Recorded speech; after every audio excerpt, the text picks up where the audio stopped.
Well, first of all, thank you for having me. This is all a complete surprise. I didn't know what I was going to be walking into. To be honest, I mean, I guess my approach to motorcycling is a bit different. It's a bit more solo. I travel alone. I ride alone. I mean, to give an example, last 2 days, yesterday I woke up in Death Valley. It was 116 degrees as we rode out with the bike. She didn't enjoy the heat very much. And we just kept on riding, we're heading for the coast. I did, well, I was aiming for the coast by 8 PM, but things went wrong and I didn't get there till 2 AM. So we were riding through like till 2 AM this morning. Hit the coast, I couldn't see the sea, but I could hear it. So I took my tent, but I didn't even put my tent down. I just got my sleeping bag out and slept under a hedge by the sea, trying not to be spotted because I guess people, you know, the police and private land ownership and things. So I woke up about 6 AM this morning after a few hours sleep, cold and wet. I mean, these clothes have been on, I've had them on for a good 5 or 6 days now. You smell good. Good.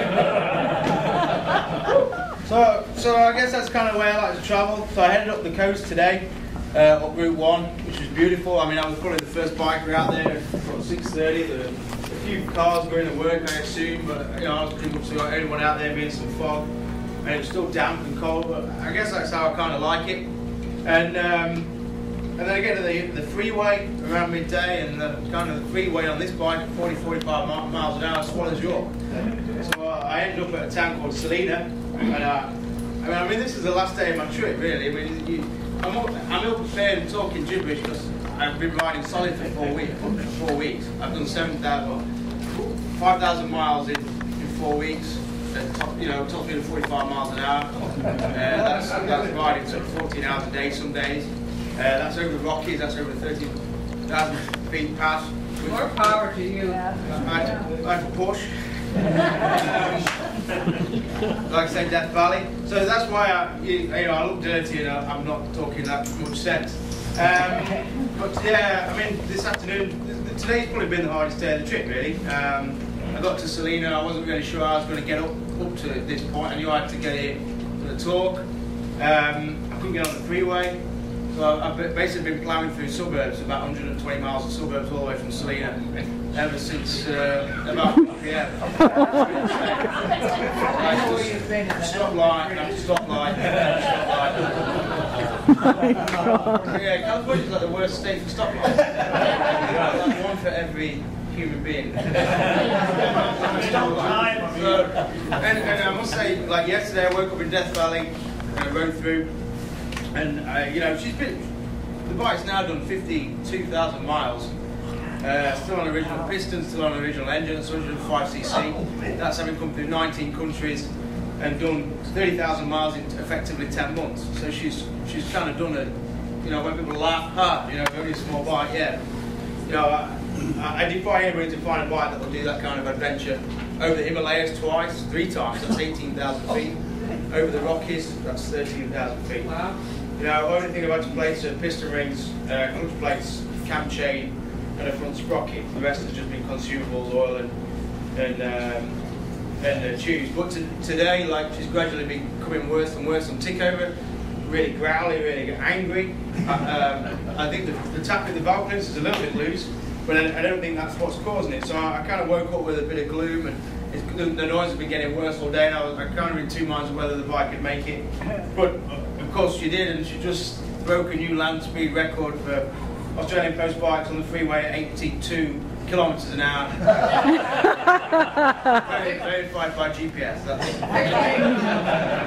not even the speed. On the speedo it was doing 110. That's 58. That's how inaccurate it is. So okay, basically this isn't the bike that I set off from Sydney on. The first bike was another postie bike I bought off eBay. I only made it 1,000 kilometres before the bottom end went. And I guess it was, I mean, I set off with only 2 days planning. I had to leave Australia for my visa. I'd never done a big trip before, I'd never travelled Asia before, I'd never gone on an adventure where it took 9 months in the end, 23,000 miles in 9 months. I'd never done anything remotely like that. But within 2 days I decided to do it, I'd set off. Within 3 days the first bike, the bottom end had gone, and it was a case of, well, if you're serious about this, you're going to have to invest some money to get the engine rebuilt. But the guy at the shop said, well, the rest of the bikes, I mean, the headlight didn't work, some of the spokes were broken. It was a wreck. We did the first 1,000 kilometres, and then there's a shop called 110 Motorcycles in Brisbane that only sells this bike, the Post Australian. Well, it's a Honda CT 110. It was sold here as a Trail 90, and as a Trail 110 up until about 85. And in other parts of the world, in Nepal, they got them in Nepal. Somebody recognised it and said, oh yeah, we used to sell that up until about 85.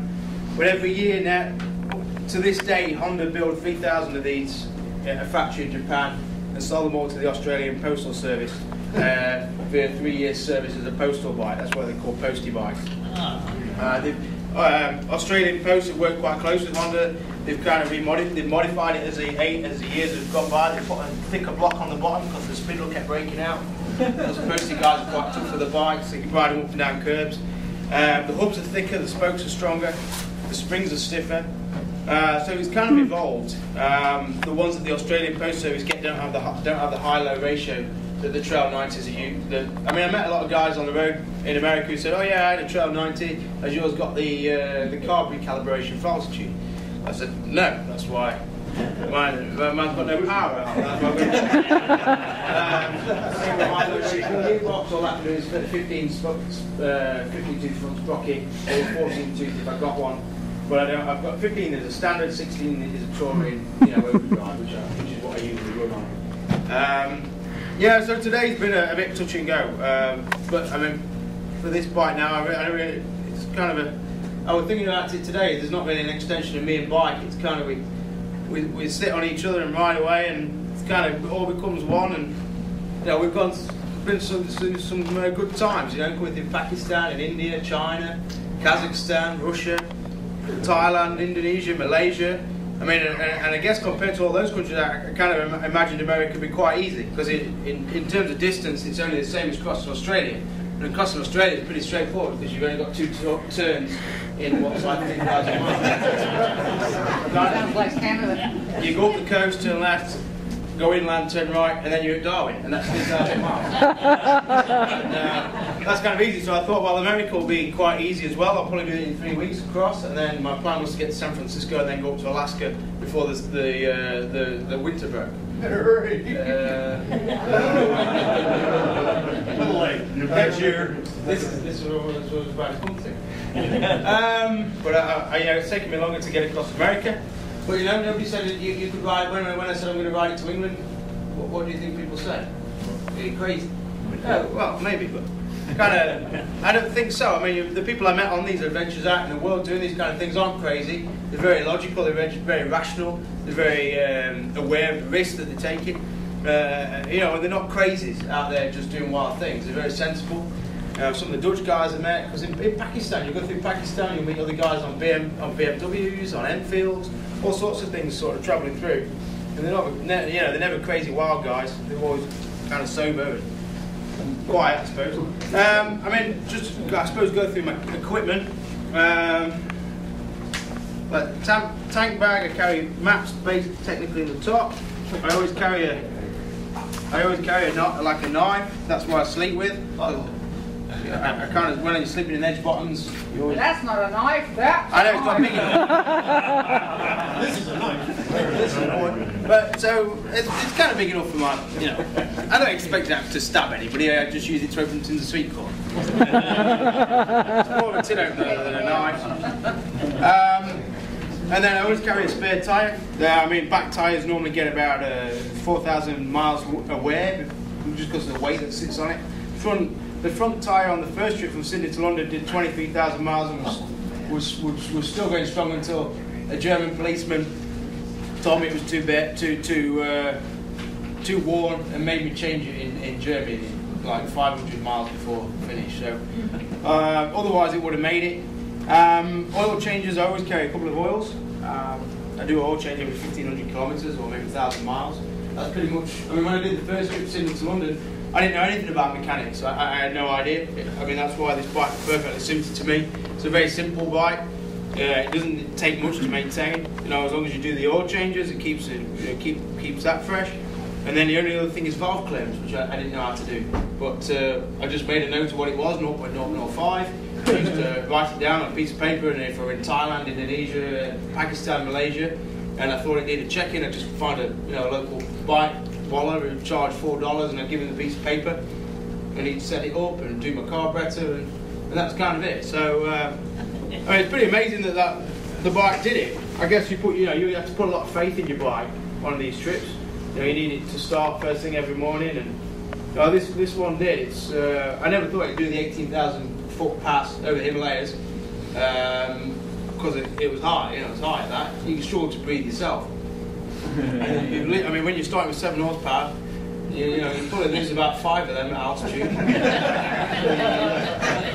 No, here you had to actually push it a bunch of times. You had to actually push it up some of the over the Rockies, Cinnamon Pass and California Pass. Yeah. Yeah. Like the bike couldn't pull me, and it couldn't barely pull itself. So for